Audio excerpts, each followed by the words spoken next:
And a very good afternoon to all of you. I know we are here at a venture capital and private equity conference.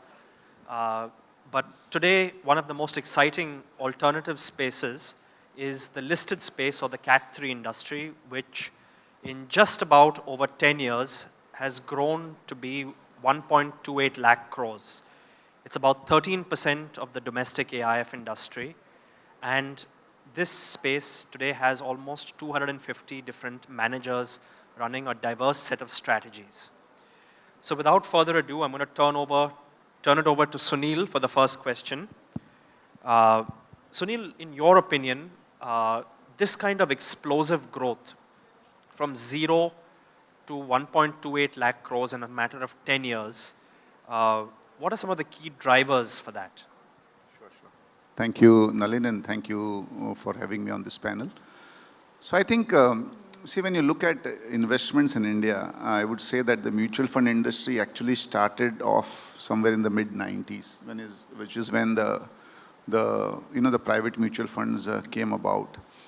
And from there has been an explosive growth. I think if you look at the developed world, you have, for example, in US, you have the Vanguards and the BlackRocks of the world, where retail money flows into the mutual funds. I think in India also, mutual funds are phenomenal instruments of long-term savings. But the way I would say the sophisticated, the larger, the more mature investors look at professional portfolio managers, I think that trend also started off in India maybe 7-8 years back. And I think in isolation, this 100,000, 1 lakh crore or whatever it is, looks pretty large. But when you look at the overall, market share, if you put life insurance and mutual funds also put together, I think it's like 2-3%. So I won't say explosive growth. I think it's just the start. As the economy grows, as the maturity level, particularly from larger family offices, their willingness to invest in equity increases. I think we are set for more growth. And the other thing, obviously, is that now this segment is also considered to be a very credible segment. And you have more and more professional fund managers who have done well, becoming entrepreneurs like me, Siddharth, and others. And I think that, again, bodes pretty well for the long-term growth of this industry. Thank you, Sunil. I'm going to now turn to Bautik. So in 2013, when the AIF regulations were first notified, a new category of investments was actually created, which is the long-short industry. And Bautik, you have been part of 3 big firms that have been market leaders in this space: Ambit, then Avendus, and now AlphaGrep. Tell us about the evolution of the long-short industry over the last decade. Thanks, Nalan. Thank you, RVC, for having us here. I'll just answer this in a slightly long-winded way, and I'm taking cues from what Sunil just mentioned. So if you think about it, how the transition happened even from retail investors in the equity space to moving to an institutional setup or professional managers, whether it's mutual funds, PMS, and now AIFs. Similarly, if you see, even in case of long-short funds, which I would categorize as hedge funds, there's a lot of education process which has happened over the last 10 years. If you think about it from a numbers perspective, when I look at US, the US mutual fund industry is around $30 trillion. The hedge fund industry out there is around $5 trillion. So, it's almost 15-16% of the mutual fund assets which gets invested in hedge funds out there. When I look at a similar number here, especially just talking about long-short, which is what I would categorize as hedge funds, that number is minuscule. It's hardly any percentage of what gets allocated to the long-only industry or, let's say, to the mutual funds. So there is a long way to go out here.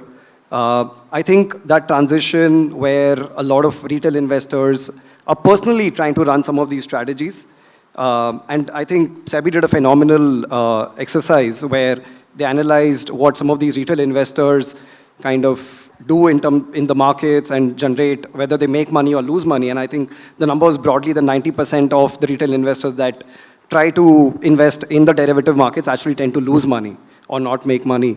I think that was a phenomenal exercise. But for that, money is similar to to how it happened in mutual funds, how it moved to professional managers. For that exercise to happen from the retail investors doing it on their own, to move to a professional, I think there is a long way to go. I think the AIF Cat3 is the platform which is offering that to clients. To a large extent, we've done a long educational exercise over the last 10 years trying to make people understand what this space offers them and how it can have a space in their portfolios compared to some of the traditional investments that they have. So there is a long way to go. I think we've achieved some of that. We've just scratched the surface so far. But I think, as long as the Cat3 industry or this platform, to a certain extent, has a level playing field with some of the other alternatives, I think a lot more can happen out here. Thank you, Baudik.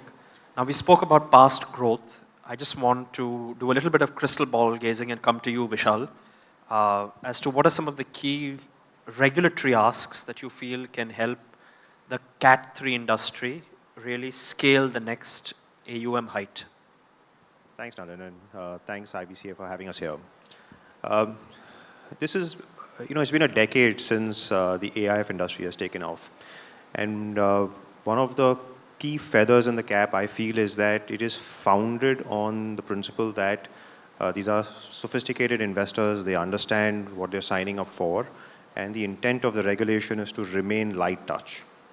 I agree with Sunil when he says that it is still scratching the surface. There's still a long way to go before this really makes a difference. But it's important that that it remains light touch. We continue to recognize that this is an asset class in a sense, which is meant for investors who are sophisticated investors, and they should be allowed to deal with AIFs and fund managers in different ways. So there are various and SEBI's achieved that to some extent.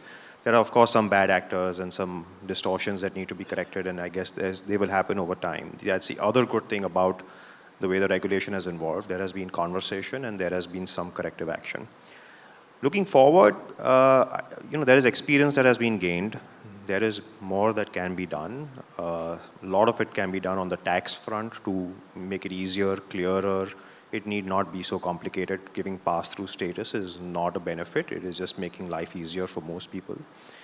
Is there a case for opening up the platform for international investments, maybe slowly, but allow them to make investments in international markets? That could be a great opportunity for most fund managers.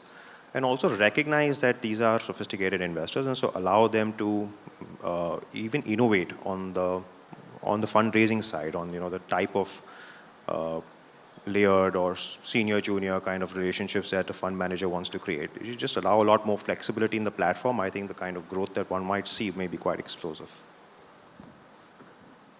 Thank you, Vishal. So interestingly, PE managers and managers of listed portfolios, especially in the mid and small cap space, are investing in similar sized companies in terms of market cap, revenues, and profits. And I want to now turn to one of our most successful listed managers, which is Siddharth Bhaiya. Since 2012, he has delivered 38% compounded, a number that most PE funds would be envious to have as their track record. And Siddharth, I think you have centered your approach around the concept of multi-baggers. What can some of the PE guys learn from your approach to finding multi-baggers? Thanks, Nalin. And hi, everyone. It's a pleasure to be here. I think, doesn't matter what the asset class is, whether it is real estate, whether it's private equity, whether it's public markets, or any other asset class. I think the valuation matrix remains the same. It's at the end of the day, is the asset available at a discount to its, adjusted cash flows? And if it is, then you would want to go, and you would want a very high discount. Now, the reason I prefer public markets to private markets is in the public markets, you're typically buying, in the private markets, you're typically buying from the founder or the promoter. And very unlikely that he's going to sell you at a discount. What happens in the public market is there are a lot of times, where you get stocks at amazing discount to intrinsic values. And that's the nature of markets. Particularly the public markets, stocks can trade at 10x their intrinsic value, and they can trade at 90% discount to their intrinsic value. So, right, I learned a lot from Sunil over the years. He was my boss. And that's what we have focused on as, stock pickers. We have focused on identifying stocks which are at a significant discount, and that is what the public market gives. As far as private equity is concerned, you're basically looking, to a large extent, you're looking at exiting in the public markets, and you're hoping that the markets and everything will be good, the environment will be good. So while in India, private equity has got very good exits in the listed space, if you go globally, the industry suffered very badly. So this is that at the end of the day, try and get assets at a significant discount to intrinsic value. I'm now going to turn to our other mid-cap mogul, Sunil. And I think of you really as a pioneer in the space of mid and small cap investing, first at your tenure at Reliance and then now at Abacus. How does the diligence process or your diligence process for mid and small cap companies differ from that of a PE manager? What are the advantages and what are the disadvantages of the listed space? So, just taking forward from your question and what Siddharth said, see, investing in equity is same. Whether it's private, whether it's mid-cap, it's large cap, ultimately you are becoming a partner in the business. And to some extent what Siddharth said, you'll become a partner in a business where what you pay today will be more than made good by way of future profits which the company will generate. I think if you keep that concept in mind, you'll always end up making good returns. Now this whole thrill about multi-baggers, what is multi-bagger? I think anything which compounds well becomes a multi-bagger over a period of time. The largest of largest companies in the US have become multi-baggers, including the Microsofts and the darling NVIDIA and the Metas of the world, because you have allowed that company to compound, and the compounding of the profit was so good and the entry point was good from an investor's perspective that it turned out to be a multi-bagger or a disproportionate returns. To some extent, I think private equity is like a new film which everyone is excited. I have grown up in the times of Amitabh Bachchan. Any Amitabh Bachchan movie, I'm still young, so don't think. But any Amitabh Bachchan movie used to have long queues of people wanting to get in. Tickets were sold in black. And after the first show, you realize whether the movie is hit or not. I think to some extent, private equity is like that because there is a little bit of opacity. You don't have data of 3, 4, 5, 10 years as far as a promoter is concerned, as far as a company is concerned. So maybe the skill set required is very different. I don't do private equity, I don't know. But on the listed space, there are companies who have a history of 5, 10, 15, 20 years of performance, and for some reason, whether it is COVID, whether the sector is out of favor, whether there are no analyst reports on it, you end up getting stocks at much below their fair value. From our perspective, I think we focus on a few things. One is the return on capital employed / return on equity should be at least 14-15%. That means the company we are investing in is doing justice to its capital allocation. Second, very clearly, the deepest value of stock will not make you money if there is no growth. So ideally, we'd like to have companies which can double profits in 4 years. And the last is obviously, the valuations have to be in your favor. So very, very stingy kind of a thing. हमसे नहीं खरीदा जाता है महंगा share. So we like to buy companies which are value in terms of their, the multiples. So it has worked more or less. There is a little bit of luck also involved. Sometimes you buy something. We bought a financial product company. Suddenly in 1 quarter it has doubled. Last 10 years it did nothing, and then 1 quarter it doubled.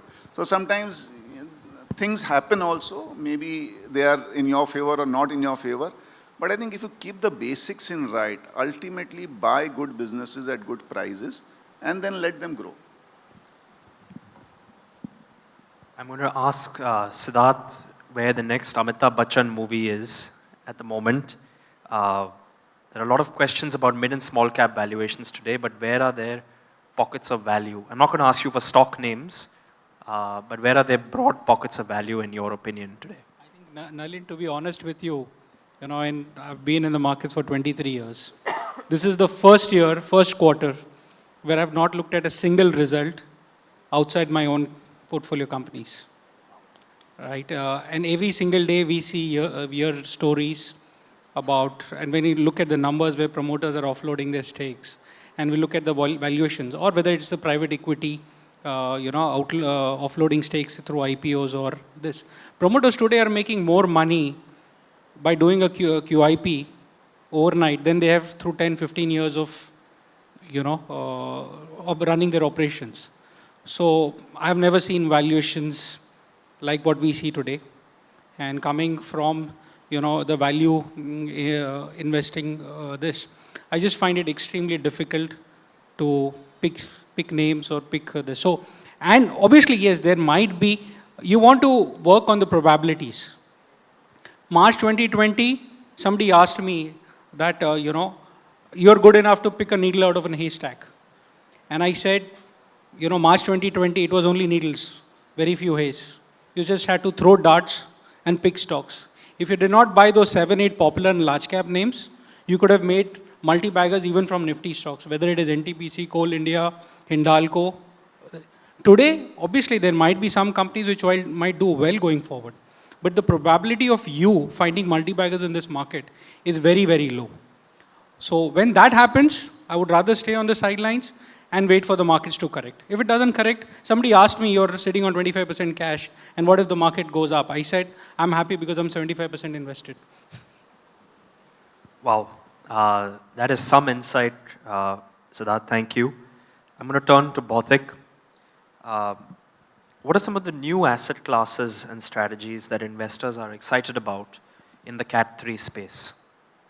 Sure, so obviously coming from the long short side, see, the basic premise of a long-short strategy that it offers investors is uncorrelated returns, right? Because most of the other investments that traditionally people have invested in are relative return products, which means that they're either related to equity markets or related to fixed income, which means they get impacted with interest rates.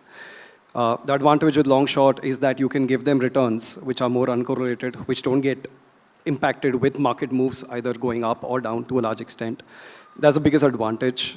So in the uncorrelated space, we have seen a lot of managers innovate, have differentiated strategies. We are seeing strategies which are getting designed as debt alternatives, which means they are largely market neutral, trying to generate an absolute return year on year, irrespective of what the markets do, with very, very low probability of drawdowns.